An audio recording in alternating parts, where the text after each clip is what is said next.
Today I want to talk about sugar. A lot of you probably eat sugar and some of you don't eat sugar. And when I say sugar, I want to talk about added sugar. Now, the thing about sugar, it's everywhere in the standard American diet. I can't speak for other countries because I live in the United States.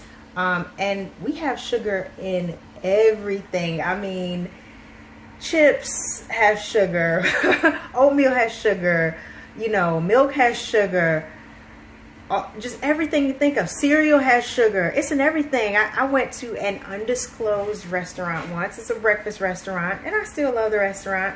But one day I actually read the menu, and the omelets, they add pancake batter to the omelets to make them more fluffy.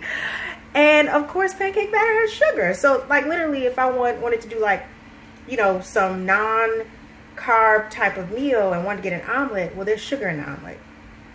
My point is, if you're in the United States and you eat from the standard American diet, you're eating a lot of sugar, especially if you're eating processed foods. If you go in a grocery store, anything in the aisles, bread, potato chips, cereal, oatmeal, anything like that, it has sugar in it.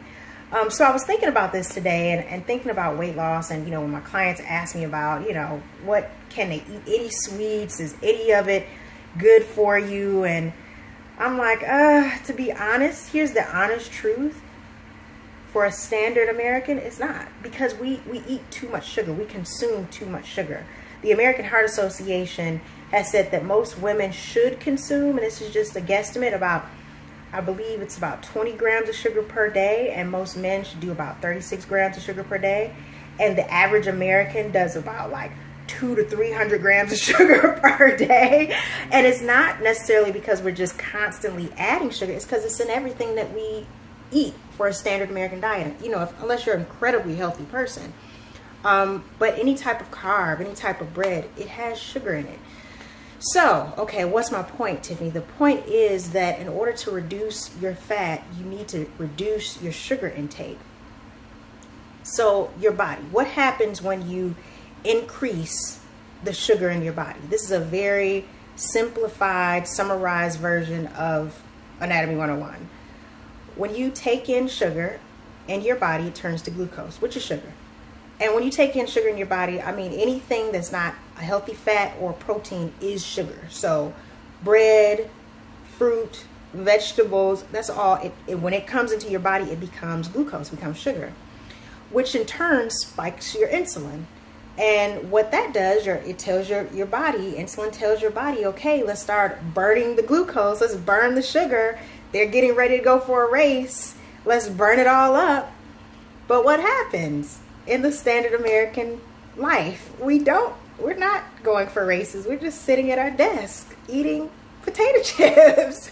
And that sugar is just sitting there. It's not going anywhere. So your body is amped up to burn the sugar, and you're not doing anything to burn it off. You're not exercising. You're not doing a whole bunch of running. You might be walking around, so it might burn off a little bit, but it's not burning off the amount that we need to burn through it, then get to the fat. Because once insulin is released and your body is burning sugar, it no longer is burning fat, i.e. you're gaining weight. So that's just a quick and a very dirty summarization of what happens when sugar enters your system. Point: decrease the sugar in your daily lives, in your standard American diet, in order to decrease your fat. And of course, increase exercise. With that said, I also wanted to talk about sweeteners. I know at one point I had a little coffee addiction. I had to come down from my coffee because, of course, I was adding sweeteners to it, sugar, sometimes different sweeteners, artificial sweeteners, which isn't good for you. And I had to decrease my coffee intake or just drink black coffee. And what I decided to do was look at some of the natural sweeteners that we have and compare them to some of the artificial sweeteners that I have been using. And, my thing is, and what I tell clients, if you're going to continue to use sweeteners in your coffee and your teas and your drinks, then try to go for the ones that are closer to nature. None of them are good. Don't get me wrong. They all spike your insulin, except the artificial sweeteners I'm going to get to. But when it comes to sugar, you might as well get honey, maple syrup, things that come from nature. Honey is nectar from bees. Maple syrup comes from trees. Of course, the ones that aren't processed, the ones that haven't been added, things haven't been added to it. Coconut sugar,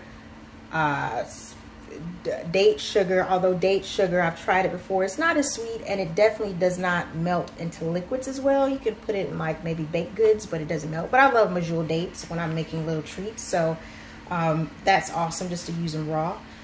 But those are just different natural things that you can use to substitute for sugar if you're trying to decrease your added sugar intake. But definitely I would say stay away from these sweeteners, the sucralose, the dextrose, the saccharin, the aspartame. They're your artificial sweeteners, your typical artificial sweetener brands. And the reason being, even though they don't shoot your GI up, your glycemic index, a lot of times they still lead to other issues in your body, liver functions, issues with liver functions, liver disease, heart disease, cancer over time. I'm not saying if you take it one time, you're going to get sick, but over time, it's a rapid buildup. And I think I was reading about sucralose from Splenda, that even though we digest it in our body, once we excrete it and it gets into our water system, then it's bad for the environment. I mean, just all types of craziness, right? So just stay away from artificial sweeteners. And if you're going to add some type of sugar to your daily beverages, then keep it natural. Keep it honey, keep it maple syrup, that type of thing. The best thing to do is to detox from sugars, added sugars. I'm not saying don't eat fruit. I'm not saying, if you choose to eat some type of oatmeal or whatever, that you can eat it. But what I'm saying is try to decrease your overall daily sugar intake by decreasing added sugars. One thing that I will say when I am getting ready for a competition, what shrinks my body the best to get ready for stage is that I pull out all sugars. I pull out grains, I pull out fruit, I pull out just about everything except vegetables. And I'm pretty much eating protein, fat, and vegetables. And my body shrinks. It reacts because it literally is just burning fat. There's no sugar there other than from vegetables that it can burn. So it has just enough glucose for me to stay alive and to function and to get through a workout, but not enough to get me fat, to add on the fat, because I'm still working out.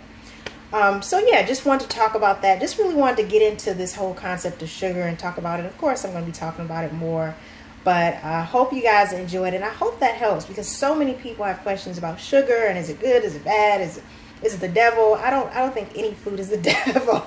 I don't think it's terrible, but it just kind of depends on your situation, your body. If you're not like some super athlete, you're not constantly burning, then yeah, it's terrible. If you're just sitting all day and you're eating sugar, then yeah, it's not great for you.